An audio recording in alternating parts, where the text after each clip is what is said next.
Prince. We're doing Minneapolis and we're doing Minnesota, and we're answering the question why. There's a lot of layers to this. Okay. If we get turned off here on TikTok, we're going to jump over to Substack. This will be downloaded over on Substack.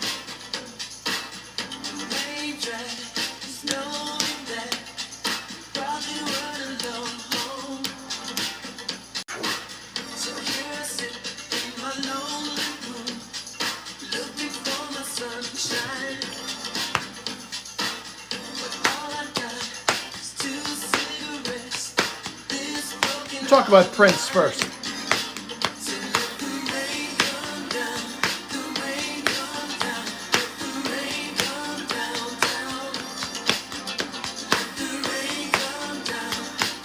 This isn't for amateurs. If you think Tim Waltz is going to save you, go somewhere else. Go watch Tucker. Go watch Candace Owens.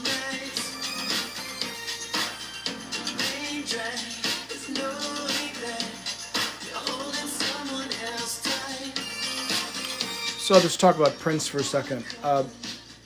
When he passed away, I think it was almost 10 years ago,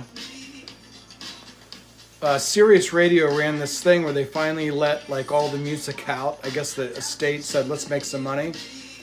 Every one of his songs you've ever heard on FM radio have like a 40-minute version. Like When Doves Cry and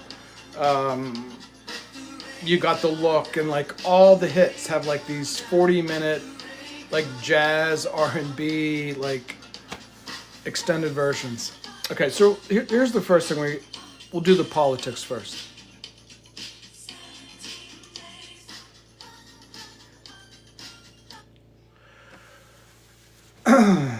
Minnesota is a special place in that a little bit of politics, a little bit of demographics for you.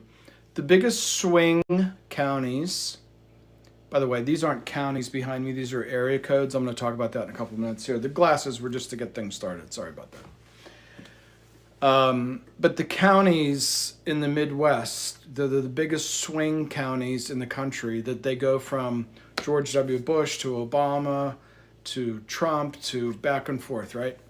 To Joe Biden and back, are the counties in the Midwest that are primarily German and Lutheran. Okay, this is per a book by Kevin Phillips, who coined the phrase the Sun Belt and was a speechwriter for Nixon in his first administration. Minnesota is not that. Minnesota are the descendants of Lutherans who are Scandinavian. And that makes them a little bit more socialist, more like we identify with like the Scandinavian countries and Denmark and so forth. And a lot of American people on the left aspire to that. Higher taxes, more child care, more health care. So are they, you have to ask yourself this, why is all this shit happening in this sort of strange remote city that's cold and nobody really pays attention to it other than, football games and Prince? A little bit is politics, but that doesn't explain it at all. A little bit of politics explains that Trump wants the Insurrection Act, and Trump wants to, there's rumors right now that it's pretty serious, that there's 1,500 paratroopers on their way there. It's completely illegal and unconstitutional. But the first thing I'm going to tell you is, make no mistake about it, the people in the White House right now have absolutely no inclination to follow the law, the Constitution, culture, tradition, or anything. And all the white men that voted for them wanted that. You want me to say that again? economic, social, demographic situation is so bad that the people who call themselves most conservative want to turn the Constitution on its head. It's like the Confederacy. I've told you this for 5 years. We're going to wake up to the neo-Confederacy. You're looking at the new Confederacy, and it's happening right here. It's sort of a strange thing that it would happen. Why not, like, I don't know, Memphis or some shit? Or Chicago. Well, we'll get to that. So, I remember as a kid, Reagan ran against the guy from Minnesota named Walter Mondale, and Mondale only won Minnesota and Washington, D.C. So Minnesota was like the last holdout of Reagan. You follow me? Like the last, no, we don't want to end the New Deal. We want to preserve the New Deal. We want to keep our manufacturing. We want to have a sort of Germanic, Scandinavian economy where people actually make things and take care of each other. Yeah, fuck you. That's what Trump has in plans for you. Okay? But it's much, much worse than that. What? Yeah, everybody else is just going to bibble babble about they're, out of their box, and J.D. Vance says that they all have immunity, and Stephen Miller's a complete freak, and you think that this is politics. It's worse. It's worse than politics. Because the politics are really against them. It's not the majority of the American people want this. The problem is, and this is what I'm going to do this week on Substack. I'll do it for free. I'm going to do it for free. I'm going to bring in the Bruno story that I've played for 4 or 5 years. I'm going to refine that a little bit. I'm going to connect that to Catherine Austin Fitts, and I'm going to connect that to King Bolson, Shaheed King Bolson, who's a devout, pissed-off Muslim. Catherine Austin Fitts is a Quaker from rural Tennessee who's an investment banker and also the Assistant Secretary of HUD. And Bruno, and all those three overlap in this regard. We all believe that there's a bigger force at play other than left and right. So let's go down to King Bolson first. He created this term. I think I saw it for the first time 3 years ago, and I immediately DM'd him, and I said, did you invent this term? And he said, yeah. The owners and controllers of global financial capital, which has now become a meme of OCGFC. And it really works. So if you're sitting around trying to think of it's the Koch brothers. People, this is much worse than the Koch brothers. Much, much worse than the Koch brothers. And I'm the only guy on the fucking internet that's going to explain this to you. This is not about the billionaires. They're just the operators. The Miriam Adelsons are just the operators. Okay? Let's go up to Catherine Austin Fitts. I'll post tomorrow on Substack a piece. She calls it Mr. Global. And Mr. Global is this spooky confederation of bankers and multi-generational wealth. And she calls it Mr. Global. Okay? I call it Mrs. Rothschild because it's funny. It's funny. Let's see if it's right here. It just fits the bill. It's a little bit like Tim Dillon-esque. Let's see if she's real handy here. You may have seen me post with her before. There she is. Sorry. Oops. There's Catherine Austin Fitts. She's the one that pointed out to show that to you. I'm glad to touch on that for just a minute. Catherine Austin Fitts was one of the first people, I think the same day that I told you this, that Doge is Ripple. Okay? And it's the new system. And this is how it all comes together. So let's use that as our little pivot point. So yeah, they're going there to kick some ass with some liberals and scare people and make people overreact and drag them off to jail and spray them in the face with bear spray and, shoot a bitch in the face once in a while. So that's how they operate. I mean, these are irregulars, people. These ICE agents are not police. They're not intelligence. They're not troopers. They're irregulars. They're mercenaries. They're more like the Hessians, the people that remember George Washington crossed the Delaware and cleaned house on, I think it was Christmas Eve. It's one of the reasons for the Declaration of Independence is that our own government, meaning the British Empire at the time, used mercenaries against our own people. That is what's happening in Minneapolis tonight. These people are mercenaries. Now, the fucking algorithm at TikTok right now is just like, where is this guy going with this? I can just feel it. I can just feel, hi, TikTok censors. Hi, say hi to Larry for me. All right, let's all calm down.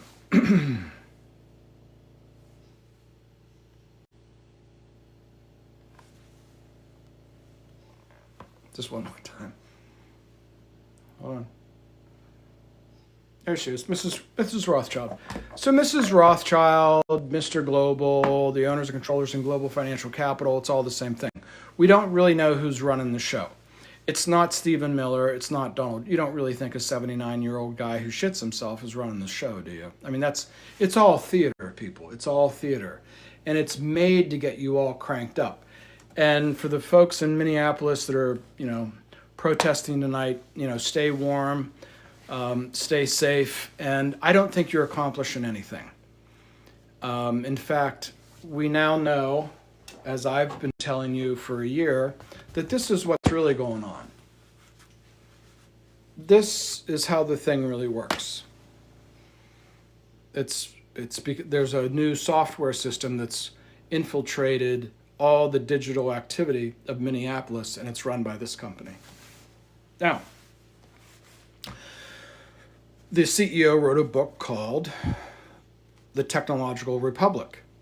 The Technological Republic is being installed in Minneapolis. Nothing can stop it. Not Governor Jazz Hands or anything else. Okay, this is what you're up against. This is serious shit. This isn't just a good old-fashioned dust-up like 1968 DNC convention in Chicago, where the Chicago Mayor Daley's police just beat the living you-know-what out of all the protesters of the Vietnam War. That's not what this is at all. It's much, much worse, okay? So, what else makes Minnesota special? This hat is synthetic and hot, and I'm taking it off, and it creeps people out. Minnesota has a couple things that make it special and make it relatable to Gaza and Ukraine. There's lots of poor East European countries that are sort of close to Russia that we could, create a color revolution, go to war with Russia and cause what Ukraine is because of the soil. Up here, even though it's so far north, they can still grow 250 bushels to the acre. Okay, this is the real deal when it comes to agriculture. You're talking about dig a hole in the backyard and you won't hit a rock. Okay? There's not very much of that soil in the world, in case you don't know. We take it for granted because if you drive from where I am right now in Pennsylvania and you hit Ohio, it's corn for 3 days, right? As the crow flies, you come across here and you go up north here, you're just going to go basically to the mountains of Montana, and the whole thing until it gets dry is some of the best farmland in the world, and everything below it's the best farmland in the world. There's only 2 other places that really are of the same quality, and that is Brazil, a little bit of Argentina, and Ukraine. So that's what the war in Ukraine is really about. Okay? The soil, it's the land, it's the capacity for agricultural production. And of course, that was a big part of the Civil War, right? It was Bleeding Kansas and the Nebraska Act, and the soil in the Deep South was getting worn out, and everybody knew that from Illinois, where Grant Grant and Lincoln were down through and out through Nebraska and Kansas was the future of the country. And what did they do? They put together a kind of pseudo militia in Missouri and ran it into Nebraska and Kansas to wreak havoc on the settlers, on the small farmers. That's what they're doing in Minneapolis. Okay? There's no real goal of this. It's not just to get people that are immigrants. Of course, that's not what they're doing. The real goal is a kind of state-sponsored low-grade terror. Okay, I'm the only guy on the internet that's going to explain this to you because I've been explaining this to you for 5 years. Okay? Not Tucker, not Nick Fuentes, not Candace, her wife has a cock, Owens, okay? Why do they want this so bad? The other thing that Minnesota has in abundance is water. Not just water, and not just lots of it, but really cold water. Okay? Why do we need cold water? Well, we are building the Stargate system, and it needs hundreds and thousands of massive data centers. Okay? We need, I don't know the exact numbers, but if you've ever, like your cell phone, when you run your cell phone hot, whenever you're like using it for directions and so forth, it actually pick it up and it's like a toaster, right? That's what a data center is. So here we have 10,000 lakes. We have the Red River that goes north to the Hudson Bay.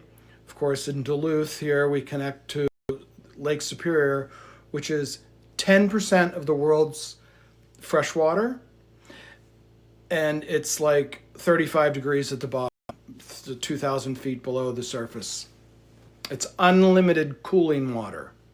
And then also, I've just come to learn all this in the last couple of weeks, and I was like, my God. And then it's the beginning of the Mississippi River, okay? So you have an unlimited supply of cooling water here. Now I'm going to you're going to have to take a couple minutes, and this is like class time, and I'm going to explain to you something that you don't really hear much about, and that's on purpose, because it wasn't made for the population. It wasn't made for the populace. It was made for the billionaires. It was made for these people, okay? Now, you heard that the founder of Palantir just a couple months ago sold like, I don't know, $2 or $3 billion worth of NVIDIA stock. Okay. Now I have to pull up another. I'll put these things on Substack for you.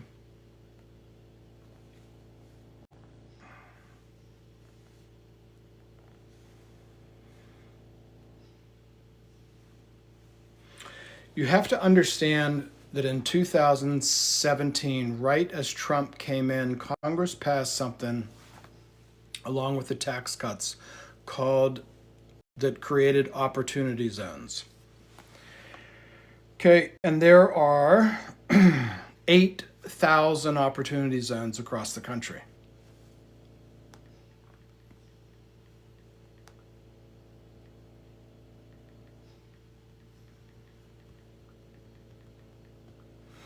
And these opportunity zones allow investors to defer capital gains realized today for 10 years.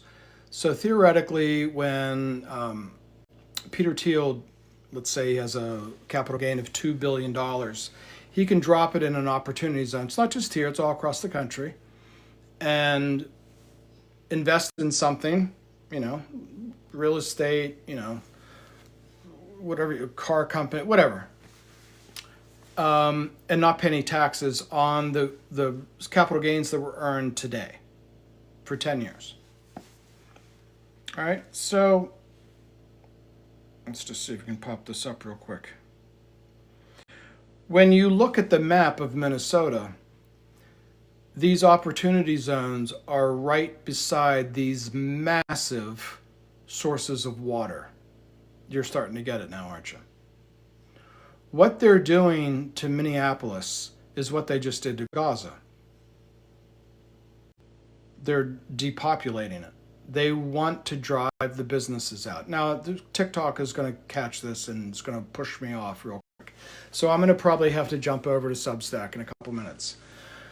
But what they want to do is they want to come in and they want to raid the Mexican restaurants, right? They want to, just like during the pandemic, just like George Floyd, just like people go, who delivered those bricks? Why are there pallets of bricks on the sidewalk?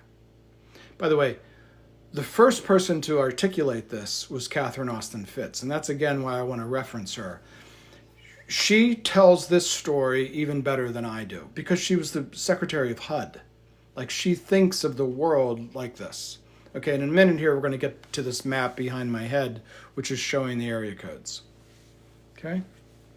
Now, if you've never taken some time to look at the maps that apply to your neck of the woods, whether you're in Chicago or Kansas or Los Angeles, is just one big giant overlap of opportunity zones.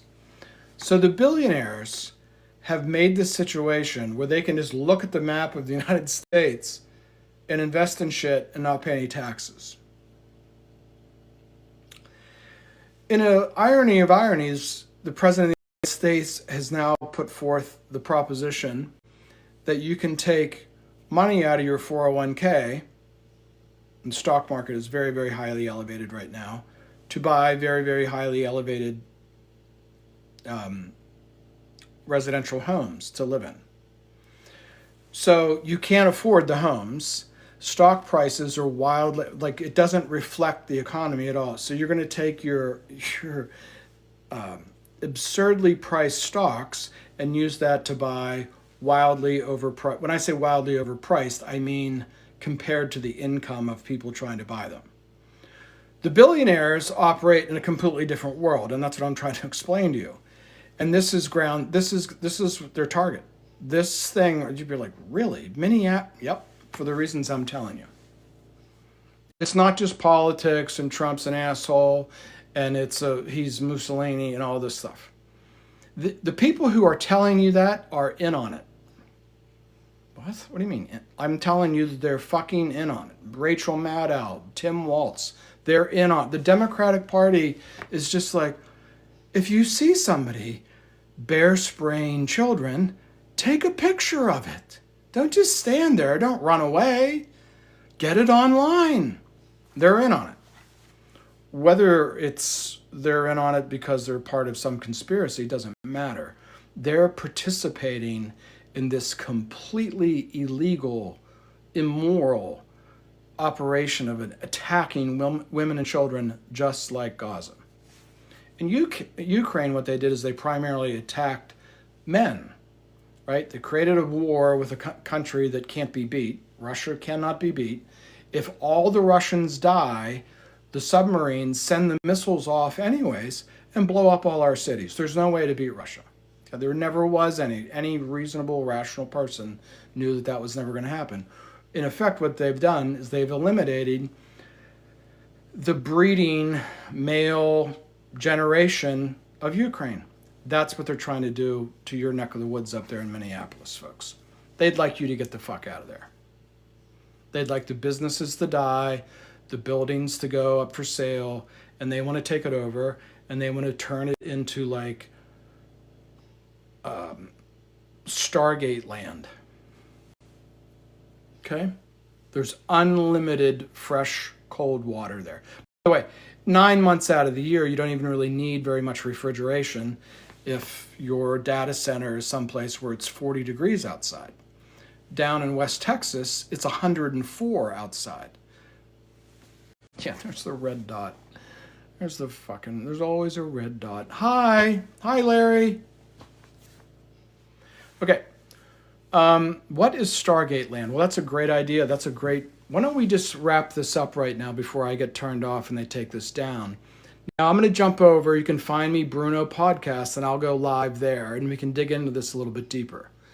We'll go into the opportunity zones, and we'll go into the project that we've been putting together for 5 years around these area codes. And you're going to see like, oh, so you've been like telling us this is going to happen all. Yes, I've been telling you this is going to happen all along. You're like the guy that said it's going to be like Gone with the Wind. Yeah. You're like the guy that said we should all like get together and like buy up our own neighborhoods. And yeah, that's me. You're like the guy that says like we shouldn't just let our whole like civilization be bought out by billionaires and turned into a giant data center. Yeah, that's right. They're going to take away education. They're taking like the economy of Minneapolis right now is going to disappear. They're going to send these paratroopers in. No one's going to go to the bars. No one's going to go to the stores. No one's going to go to the hospital. No one's going to do anything. Okay, so if you can join me over on Substack, it's Bruno's Podcast. Give me 2 minutes and we'll take a smoke break. See you over there.